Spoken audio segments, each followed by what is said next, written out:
Wow, I forgot to press live.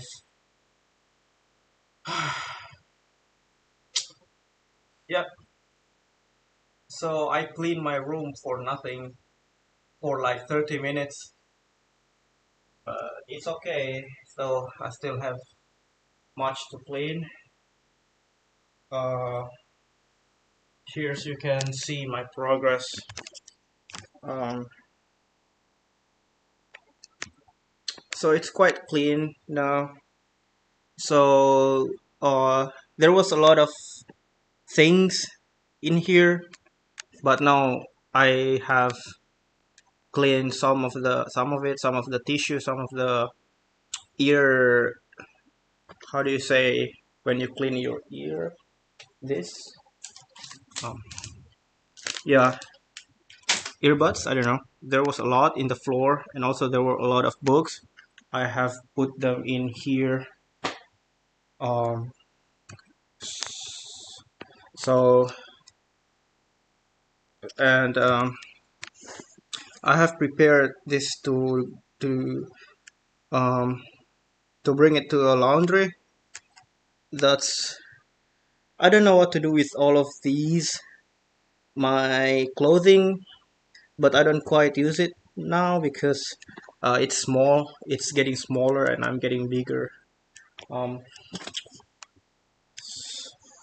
so just to give you a sense of how's my how's my room looks. Okay, that's I don't know.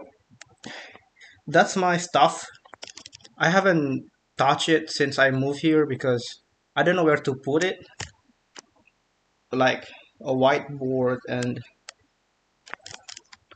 there's some bottles and plates and a hanger for clothing right there. This is the clothing that I use to clean my legs after I went to the bathroom. That's yeah, my hanger right there, my door. So it's quite clean now. There's still um yeah, I mean, not really that clean, but I wanna clean it right now. I forgot to press live. It's quite annoying. Also, yesterday forgot to press live, and we were talking a lot. I I talked a lot with my I was talking a lot with my friend and forgot to press live, so I lose so much uh, some fun things to record some fun things. Okay, I'll bring this into the laundry. Um,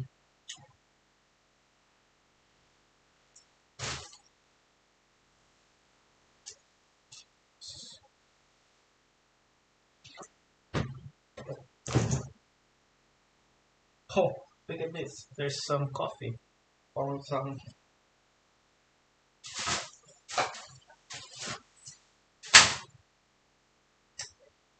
uh my morning prayer and evening prayer is in here or in this paper. Evening prayer. You can see the Trisagyon right there. So I don't I don't use I mean I used to do it, but now I'm too lazy. Um, there was a lot of tissue here. It's oh, but I have already throw it away. This is all the rest of the garbage. There is still some tissue and earbud. There's also uh, a deodorant and a coffee and a paper and oh, also a candle. After this candle, I use this um for Hatsune Miku's 17th birthday. Uh, so yeah, I celebrated her birthday. Um, and I don't know about the rest of the candle. I'll just throw it, I guess.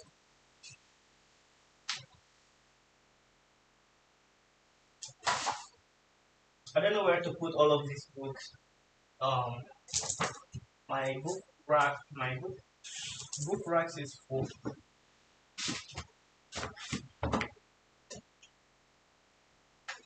I'll just um, I'll just stack it up, stack it up. Oops. Yeah, mouse. Maybe there are. Let's see the condition of the table right there. There. Oops. Uh, this is my table. This is my the collections of my um skincare. This is my this one is my very first skincare. I haven't thrown it. Um, this one is expensive, around 100. Also this one around 100.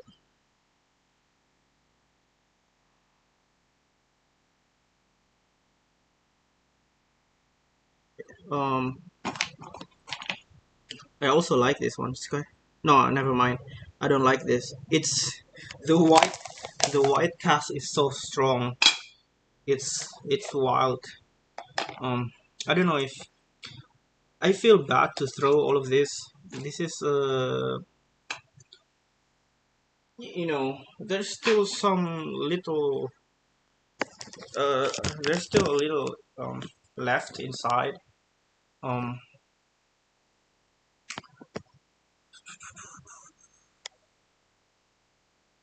um, yeah, I will do my laundry. I will go just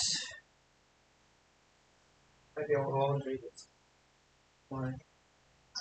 But I think it's too dirty to combine it with the rest. So I will uh, clean it with water. I guess.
Oh, the smell is still so bad. So and also it's wet now, and there's nowhere I can put it in this.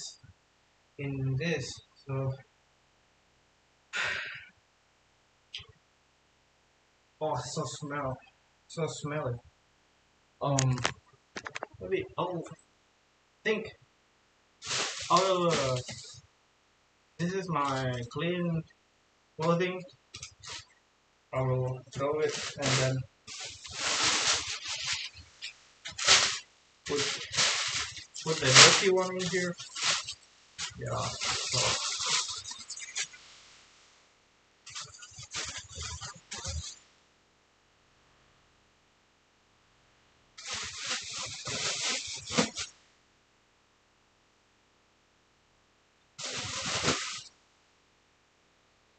Okay,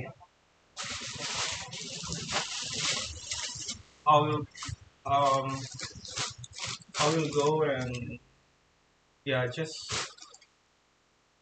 should I go or stay here to clean? I don't know. I think I have cleaned so much. Look at that. I think I think it's enough. It's quite clean now. It's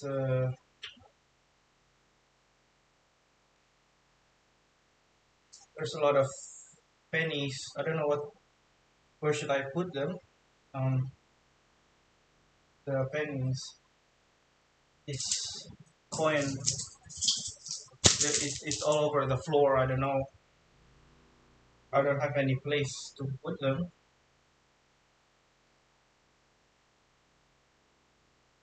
Check out this one. This is my pull up band, resistance band. I can use it. Internal rotation practice. Yeah, it's. I have cleaned so much.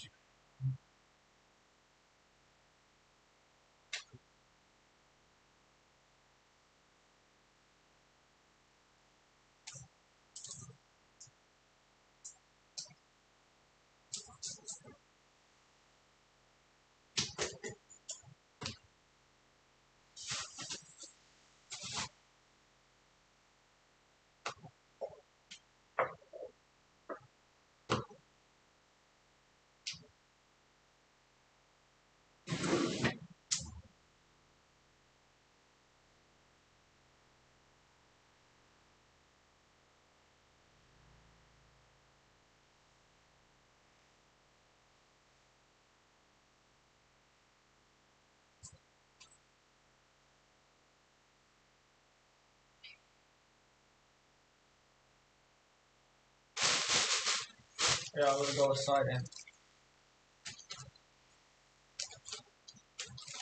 go to the laundry.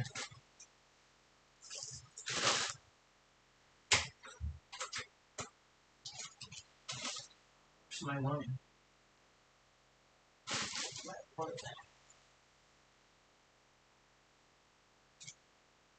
I don't have any money left. Oh, still have some in my pocket.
I'm back. Um, I bought a coffee.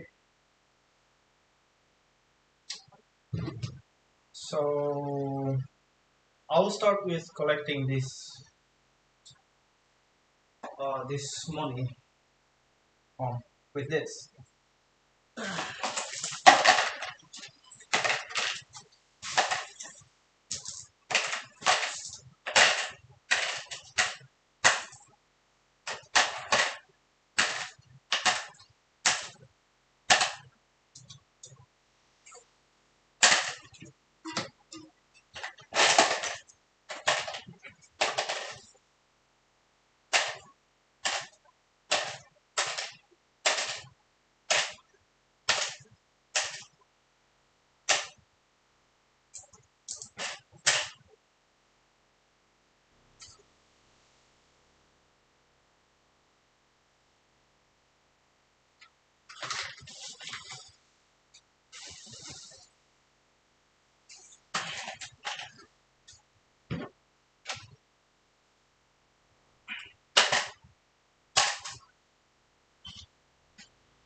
Put my sunscreen in a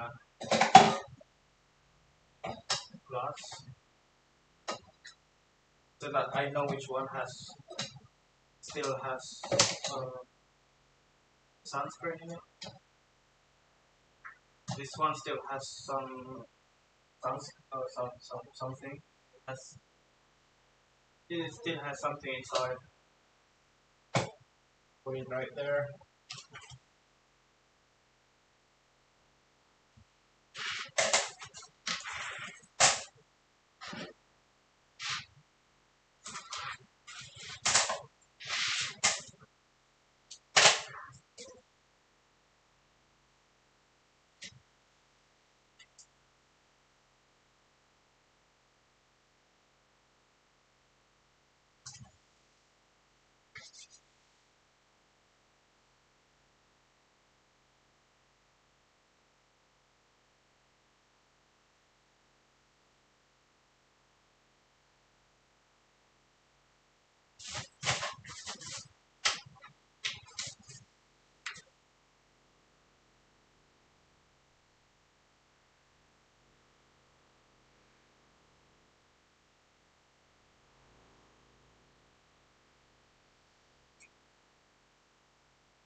I have my old sunscreen spray.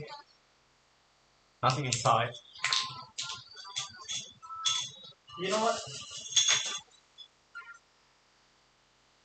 I will throw all of this expensive empty serum and sunscreen. I don't care anymore. I have to throw it.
No.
One the the part that I don't really like is this one.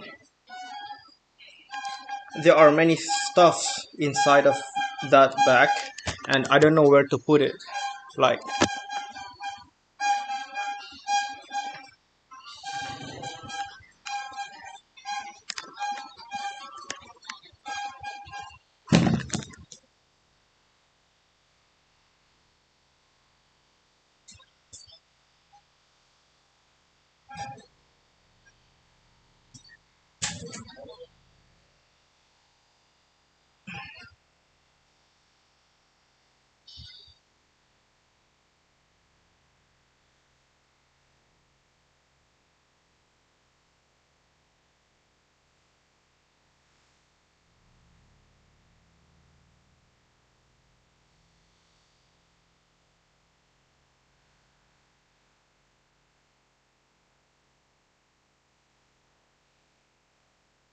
this one is my clean jeans. I use this every day to school or going outside.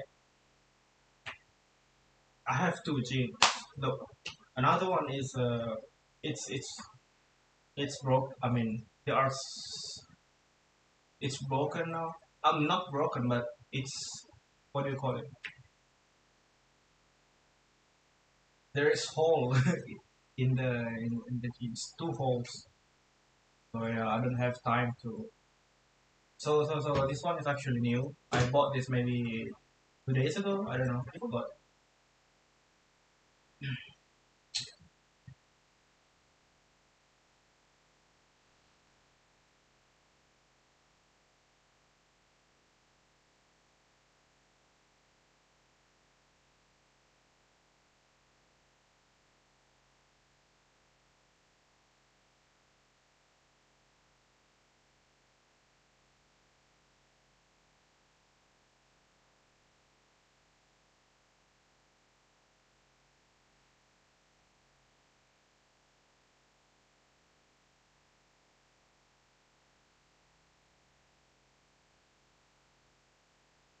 if you take people, and I've told you this, and you expose them voluntarily to things that they are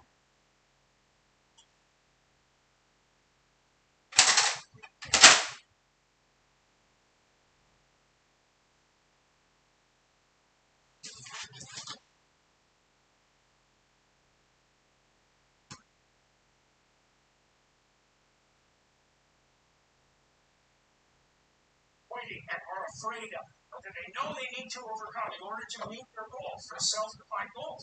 If you can teach people to stand up in the face of the things they're afraid of, they get stronger. And you don't might ask yourself, like, years if you didn't avoid doing what you knew you needed to do by your own definitions, right, within the value structure that you've created, to the degree that you've done that, what would you be like?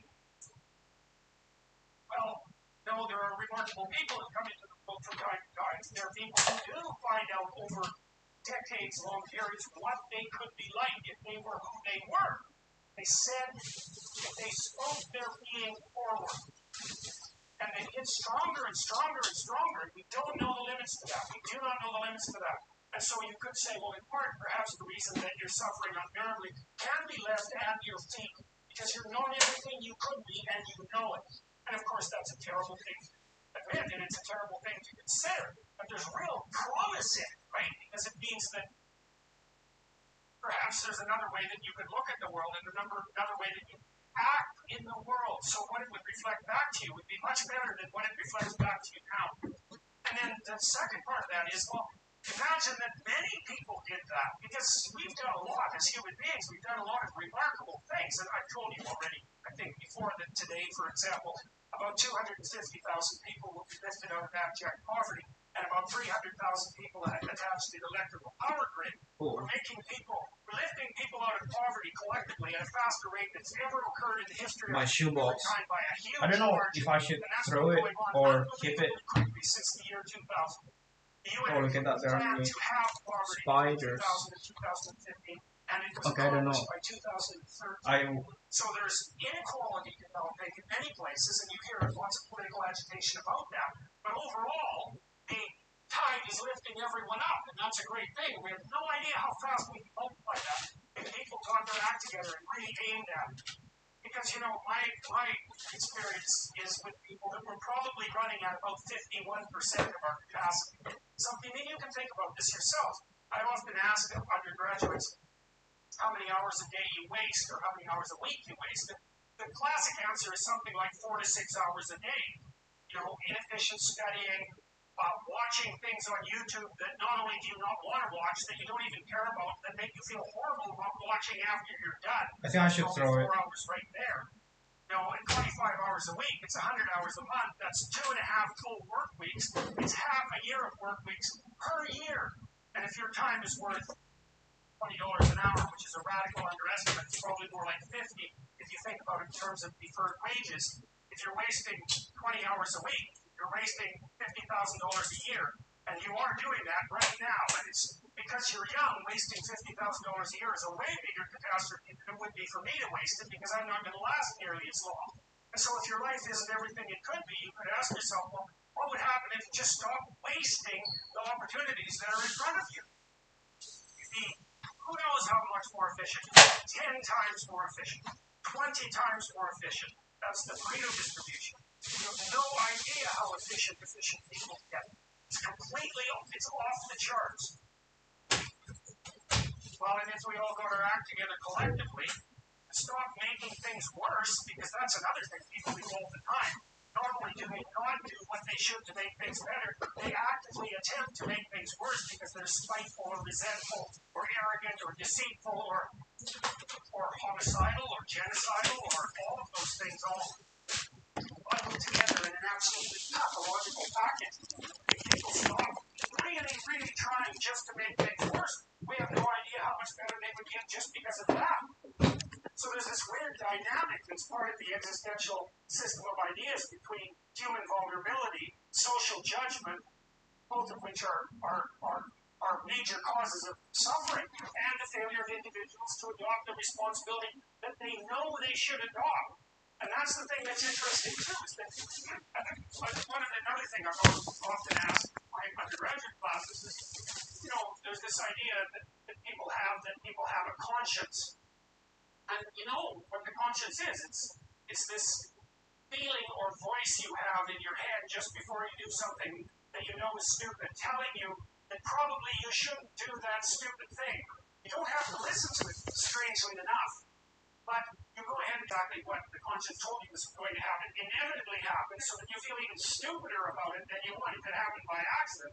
Because I knew this was going to happen, I got a warning it was going to happen, and I went and did it anyways. And the funny thing too is that conscience operates with it. You really don't understand what the hell that is. So you might say, well, what would happen if you abided by your conscience for 5 years or for 10 years? What sort of position might you be in? What sort of family might you have? What sort of relationship might you be able to forge? And you can be bloody sure that a relationship that's forged on the basis of who you actually are is going to be a lot stronger and more welcome than one that's forged on the basis of who you aren't. Now, of course, that means that the person you're with has to deal with full force of you and all your ability and your catastrophe, and that's a very, very difficult thing to negotiate. But if you do negotiate it, well, at least you have somewhere solid to stand, and you have somewhere to live. You have a real life, and it's a great basis on which you bring children into the world, for example, because you can have an actual relationship with them instead of torturing them to have a chance. What happens in a tremendously large minority of cases. Well, it's more than that too, because and this is what I'm puzzling, and this is why I want to this is where it's see, because it isn't merely that your faith depends on whether or not you keep your act together and to what degree you decide that you're going to live out your own genuine being. It's only your faith. It's the faith of everyone that you have one with. And so, you think, well, there's 9 billion, 7 billion people in the world. We're going to peak at about 9 billion, by the way, and then it will decline rapidly. But 7 billion people in the world, and who are you? You're just one little decimal along that 7 billion. And so it doesn't matter who you or don't, but that's simply not the case. It's the wrong model.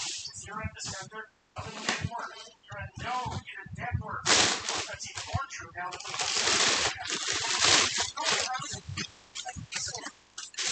and they'll know how to reach. Not just you a million. 2 roads away from a billion. And so that's how you're connected. And the things you do, they're like dropping a stone in a pond. Ripples go upward. Things that you do and that you don't do are far more important than you think. These are not mine actually, this is my friend's, and they left it on me. It's quite annoying.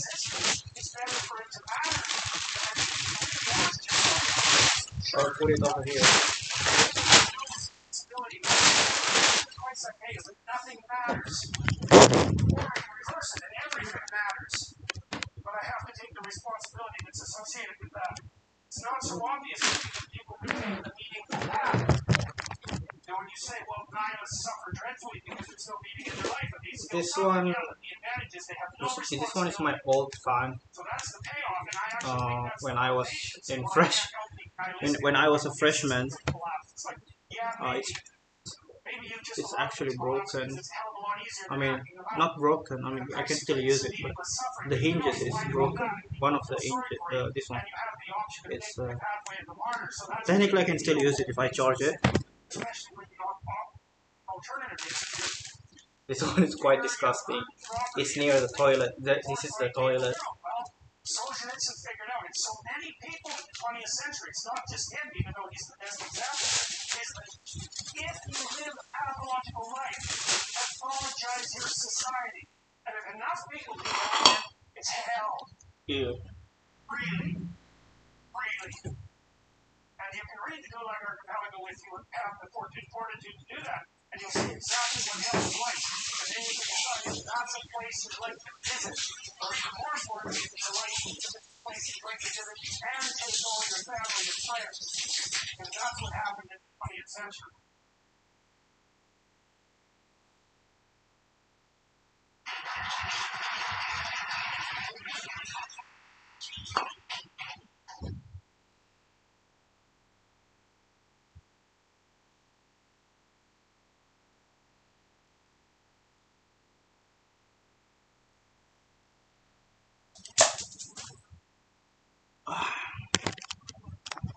I hope you're not disgusted with my feet.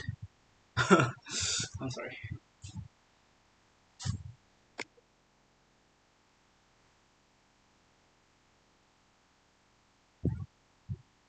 What could you do to improve yourself?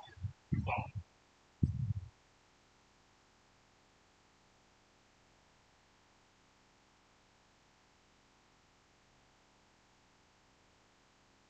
let's step one step backwards. The first question might be, why should you even bother improving yourself? And I think the answer to that is something like, so you don't suffer any more stupidly than you have to. And maybe so others don't have to either. It's something like that. You know, like there's a real injunction at the bottom of it. It's not some casual self-help doctrine. It's that if you don't organize yourself properly, you'll pay for it, and in a big way, and so will the people around you. Now, and you could say, well, I don't care about that, but that's actually not true. You actually do care about that, because if you're in pain, you will care about it. And so you do care about it, even if it's just that negative way, you know. It's very rare that you can find someone in excruciating pain who would ever say, well, it would be no better if I was out of this. Sort of pain is one of those things that brings the idea that it would be better if it didn't exist along with it. It's incontrovertible. So you get your act together so that there isn't any more stupid pain around you than necessary. Well, so then the question might be, well, how would you go about getting your act together? And the answer to that, and this is a phenomenological idea too, it's something like, look around, something that bothers you, and see if you can fix it. So now,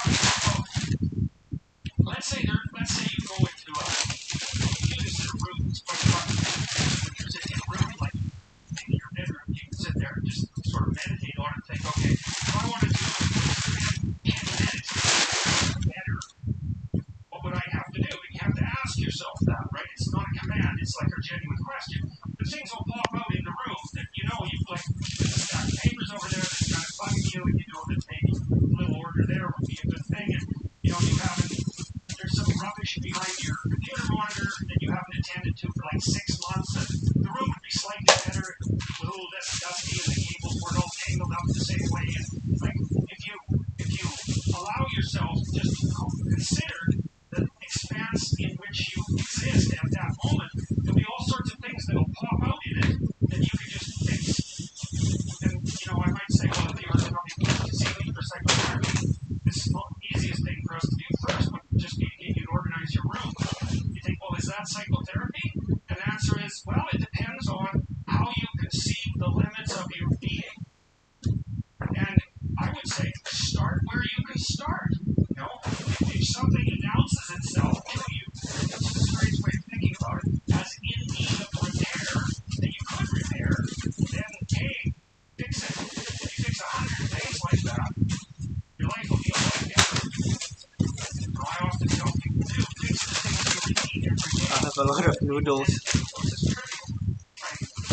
You have to brush your teeth, you have your breakfast, you have your routines that you go through every day. Well, those probably constitute 50% of your life. People think, well, they're mundane, I don't need to pay attention to them. It's like, no, that's exactly wrong. The things you do every day, those are the most important things you do. Hands down. All you have to do is do the arithmetic. You figure it out right away.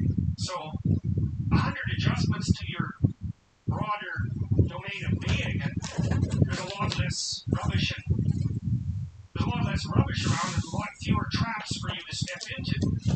And so, that's in keeping with Jung's idea about erasing the once you've got your mind and your emotions together, and once you're acting that out, I don't know if I should throw this. This is my like. Consider yourself and start fixing up the things. This is what I use in broader extent. Now, sometimes you don't know how to do that, so you might say, imagine you're walking down Bloor Street. How do you call it, orientation. He's like alcoholic and schizophrenic and just Get on the streets for 10 years. He sort of the map of my faculty. It's quite cute. And it would be good if you could fix it, but you haven't got a clue about how to fix that. You just walk around that and go find something that you could fix, because if you walk about in that, not only is it unlikely that you'll help that person, it's very likely that you'll get hurt yourself. So, you know, just because while you're experiencing things announce themselves as in need of repair, doesn't mean that it's you right then and there that should repair them. walk up to a helicopter that isn't working and just start tinkering away with it. You have to stay within your domain of competence, but most of the time, if people look at their lives, you know, it's a very interesting thing to do. I like the idea of the room because you can do that at the drop of a hat. Go back to where you live and sit down and think, okay, I'm going to make this place better for half an hour. What should I do? You have to ask, and things will just pop up like that. And it's partly because your mind is a very strange thing. As soon as you give it a name, a genuine aim, it'll reconfigure the world in keeping with that aim. That's actually how you see to begin with. And so if you set it a task, especially you have to be genuine about it, which is why you have to bring your thoughts and emotions together, and then you have to get them in your body so you're acting consistently. You have to be genuine about the aim. But once you aim, the world will reconfigure itself around that aim, which is very strange. And it's technically true. You know, the best example of that. So I have this. You've all seen this video. This one for the whole Basketball university. between members of the white This one is team for versus like black team. the Well, faculty. you're doing that Oh no, this is for in the the. middle of the video and you don't see it. It's like, Oh yeah, this is if you thought faculty. about that experiment for about 5 years, that would be about the right amount of time to spend thinking about it. Because what it shows you is that you see what you aim at. This is not important actually. Then, And this is a. I don't know what you call this in English, but we put it in our hand, something like this. Put it until here, and yeah. Inference you might draw from that is be careful what you aim at. Right? What you aim at will manifest itself. Physics So the department, world is manifesting itself. science and mathematics faculty, University of Indonesia, 2022. You know, I'm not trying to reduce I wouldn't throw this. I will people get cut off at the knees for all sorts of reasons. You know, they get sick, they have accidents. There's a random element to being, that's for sure. And so you don't want to take anything, even that particular phrase, too far. You want to I'll put it inside this. things do happen to people, but it's still a great thing to ask. Oh, I have to play the next first.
Put it in here.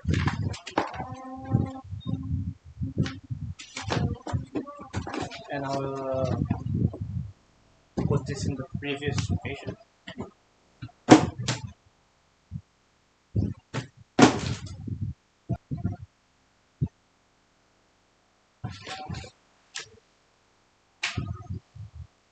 My keyboard is still good. This is MOSFET, it's also still good. This one, like board, right.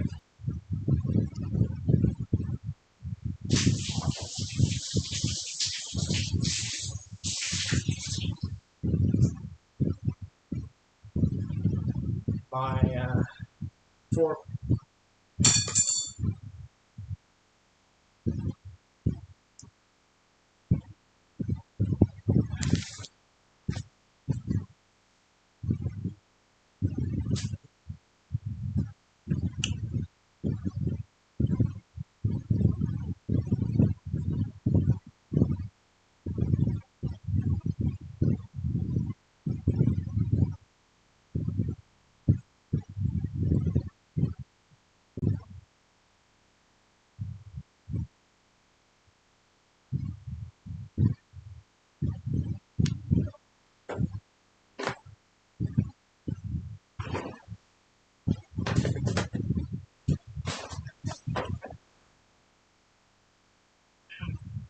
Okay,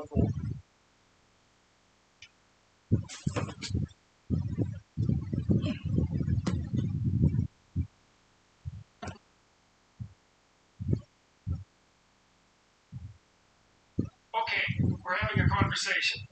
I'm deciding I'm going to listen to you. Right? That's different than how people generally communicate. Because usually when they communicate,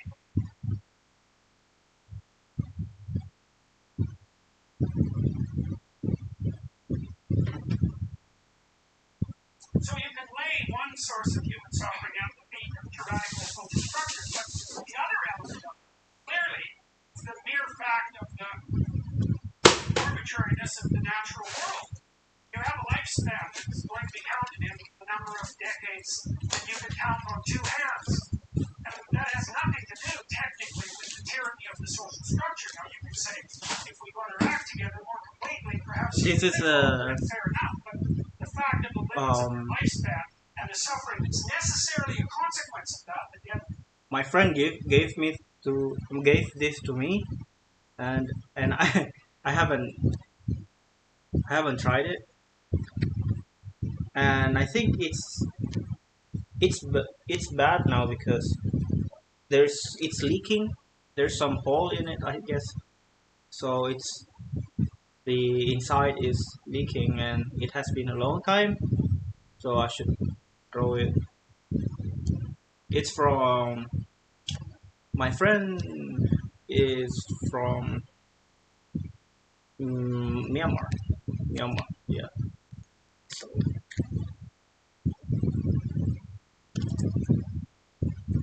that you know perfectly well that you're not doing.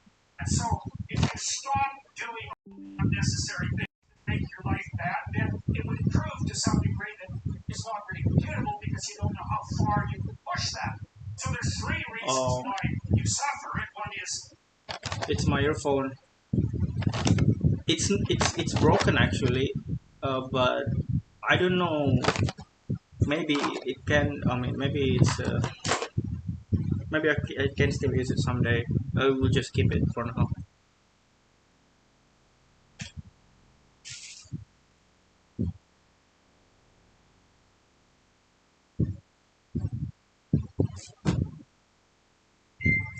somewhere in the middle, somewhere in the middle, you listen to it 50 or 100 times, and each time you listen to it, some new nuance in it that you didn't expect before.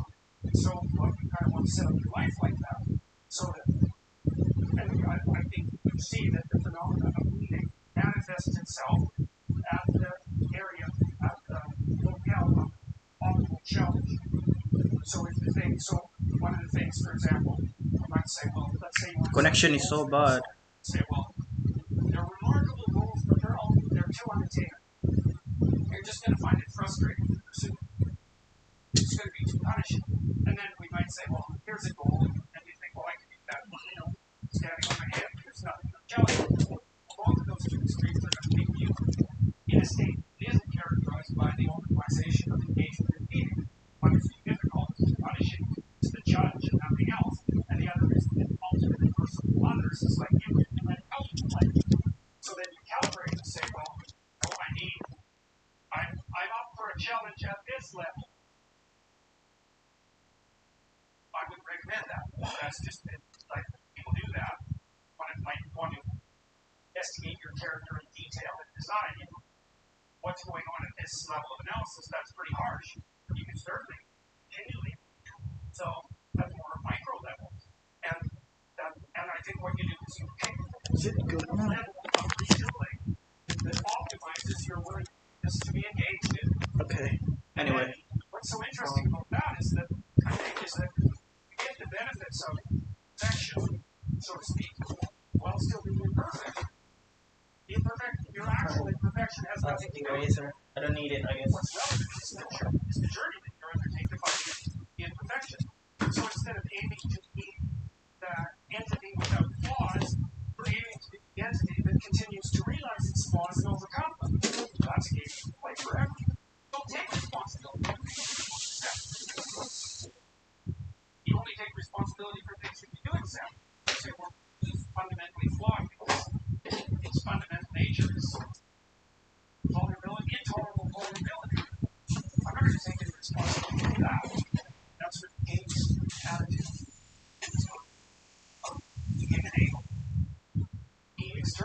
responsibility for the catastrophe of your life. Yourself doesn't make the right sacrifices. So the paradox junction here is accept responsibility for the catastrophe of your life. Okay. And that way you transcend it simultaneously.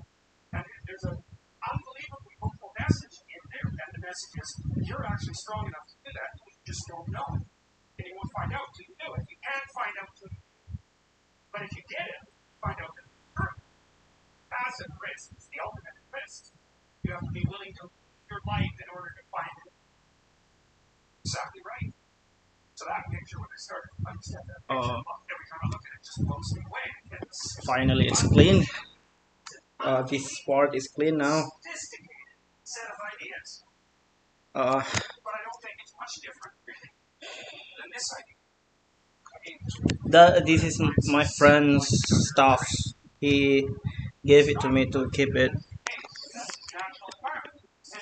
Okay, this is all of the noodles from that bag, that yellow one. Okay, now I have to move this to here.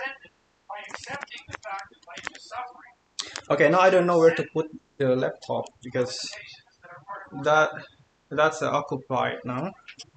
I'll just put you here. That's swastika. It's reversed. The Nazis reversed it. They weren't stupid. Symbolism, their symbols had meaning. Is what the swastika represented was what this represents. Reversed. Well, that's a very bad idea. This is the thing that this idea is what enables people to transcend their suffering. And Buddha said, well, don't be too attached to things. What does that mean? It doesn't mean deny the world. It might mean deny the world if you're too in love with the material, like with material well-being, let's say, then your pathway to transcendence and meaning might be to abandon that because it's constraining you. It's making you less than you can be. But the fundamental lesson, the more fundamental lesson that's underneath that is don't let what you are stop you from being what you could be. Right? And so then the question is, well, what do you identify with? You identify with what you are, then you're a tyrant. You identify with chaos, and that's the opposite of order, say, then you're nihilistic. Oh, you don't identify with either of those. You know that they're both necessary. You know that you have to live with both, but you identify with the capacity. No, I have to find a way to, I don't know, clean this. There are many stuff, but I don't know where to put it. For example, I want to put myself in a situation where I can discover one of my errors, hopefully not there are a lot. knock me completely out of the game, right? Like this mouse pad. Where should I put this? Seek out challenge. I want to find out where my limits are. I want to find out where there's not enough of me yet. And I want to do it in a way that's engaging because, you can wear yourself out fighting dragons. Obviously, you can exhaust yourself completely, and that's not helpful. One of the things I learned, for example, when I was coaching lawyers, these were people who had very high-end careers, and so they had an infinite workload, no matter how much they worked. Flat out, there was always way more work that they should do. It's a very difficult thing to manage, and so they were exhausting themselves. And I said, well, you have to work less per day. He's like, well, no, that's not happening. I can't do that. And so what I learned over time was, okay, so this is what you have to do. Every 3 months, you have to walk off for days, have a vacation, you have to plan that in advance so it's in your calendar so that your secretary doesn't book your time. And then you need that because you have to recuperate enough so that you work as hard as you're going to work. Of course, they were Maybe I'll just put it on the floor. Outbreak this. Let's keep track of your hours over the next year and see if they increase or decrease. If I think you take more time off, you'll actually have more of them off. You'll actually have to.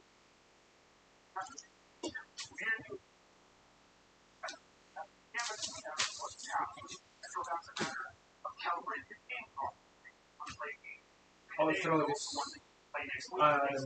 This book I don't use it anymore. This book I got this from there's this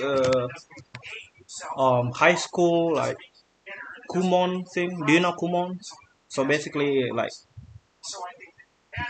a place where you study outside of formal education. and I became a tutor, and this is the book that I use that they gave me to teach to the student, and I don't use it anymore. So sad that I have to throw it, but it takes so much space. It's so thick, so And that's the whole idea. And what's the water? The water of life. Chaos is water. Water is chaos. Water is what washes away too much order. And to stay continually, let's say, refreshed by the water of life is to take on exactly the right amount of chaos to make sure that your garden is properly nourished. And I think meaning is actually the marker of that. And as I said, I consider myself either naive or very optimistic person. I don't think I either. This is actually an idea. This is one of the only ideas that I've ever found that I believe on soul. I actually think that it's true. And it's very obvious. It says you can use your sense of meaning to calibrate your progress through life. That's what is wrong. Have to aim at the highest possible see. Now, I think that's something probably from you. When you start life, you start to see that inward and yet perceive. And then you decide to get more in the student, right? And that's a big decision. So, the first decision, I think, in some sense, is a decision of thought. When you decide that being is worthwhile and much more it's better. And that's a decision based on love. And the second decision is based on truth. Having made that decision, it's a straight game. Having made those two decisions, I think, your sense of meaning to calibrate your pathway.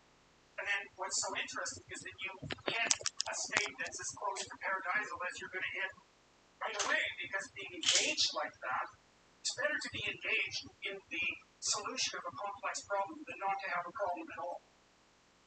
And that's no different than saying it's better for there to be being than non-being, because being is a problem. And so if you want to have no problems, then you have no being. And you can say, well, being is so miserable that maybe that's the route you should take. And fair enough. Maybe you can have your cake and eat it too. You can have the damn problem. And you can be a problem solving. And you can be so engaged in solving the problem that it justifies the fact that the problem exists. And then you get to have problem and the solution at the same time. And maybe that's better than not having the problem at all. And I believe that, because one of the things I have seen, I've seen this being so interesting when I've been lecturing to people, especially more recently, and this is also manifested on myself on YouTube. I'm talking to people a lot about responsibility, and these young men seem to be responding to that, and I think that's partly because I think that young women, in some sense, have their responsibility map already laid out for them. So it's also less voluntary in some sense for women, because they have more complicated problems to solve in the first part of their life. Right? They have to get the family problem solved, but whatever. I've been talking very, very delineated matter about responsibility, which is a strange thing to sell to people, but responsibility is what gives your life meaning. So then you might say, well, then take on ultimate responsibility. What happens? You have an ultimately meaningful life. And you might say, well, if your life is ultimately meaningful, it doesn't matter if it's punctuated by tragedy or even predicated on tragedy. It's worth it. And I think that's true. And everything I've seen indicates to me that's true. Every time I get my clients to take on more responsibility, and it isn't an injunction. You're a bad person. You should take on responsibility. It has nothing to do with that. You can define the damn responsibility. It isn't something that someone else should impose on you. It's not a matter of doing what you should do in some abstract manner. It's not that. It's the choice of what game you're going to play. okay, it's all finished. All clean now. Except this part, technically, there are many of clothing here. A small clothing, like clothing that I cannot use anymore. I think I should put all of this clothing into this, because I still have a lot of storage in here. Clean clothing right here. That's my friends. My water. It's all clean now. The floor is clean, all clean. The That's my book. I cannot put it in the rack anymore because it's full. The below of the table is also clean. Oh, okay, don't see that. Um, okay, it's amazing. Look at that.